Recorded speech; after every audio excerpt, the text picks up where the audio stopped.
ಸ್ಥಳಾಂತರ ಮಾಡಿ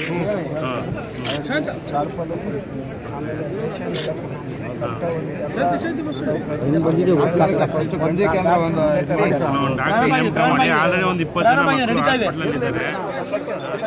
ನಾವು ಮಾತಾಡಕ್ಕೆ ಅವಕಾಶ ಮಾಡ್ಕೊಡ್ರಿ. ಪ್ರಾರಂಭ ಆಗಿದ್ರೆ 17 ದಿವಸದಿಂದ ಎಲ್ರಿ ಹೋಗಿದ್ರಿ ನೀವು, ಇವತ್ತು ಬಂದಿದ್ರೆ ಪ್ರಾರಂಭ ಆಗಿದೆ ಅಂತ. ಎಲ್ಲ ಮಕ್ಕಳು ಊಟ ತಿಂಡಿ ಕಾಡಲ್ಲಿ ಸಾಯ್ತಾ ಇದಾರೆ, ತಿನ್ನಕ್ಕಾಗಲ್ಲ, ಹಾಕೊಳಕ್ ಬಟ್ಟೆ ಇಲ್ಲ. ಮತ್ತೆ ನಾವ್ ಹೇಳ್ಕೊಳಕ್ ಬಿಡ್ರಿ ಪ್ರಾರಂಭ ಆಗಿದ್ರೆ ಇವತ್ತು ಮಾಡಿದ್ರೆ 17 ದಿವಸ ಆಯ್ತು. ಇವತ್ತಿಗೆ ಮಳೆ ಚಳಿ ಮತ್ತೆ ಪ್ರಾರಂಭ. ನಮ್ಮ ಮಂತ್ರಿಗಳ ಹತ್ರ ಮಾತಾಡಕ್ಕೆ ದಲಿತರಿಗೆ ಅವಕಾಶ ಮಾಡ್ಕೊಡ್ರಿ. ನಾವ್ ಹೇಳ್ಕೊಳ್ತೀವಿ, ಬಿಡ್ರಿ ಮಾಡಿ. ಏನ್ ಮಾಡಿದ್ದೀರಾ ಇವತ್ತು ಬಂದಿದ್ದೀರಾ? ಈಗ ಅಣ್ಣ ಕೇಳಿ ಕೇಳಿ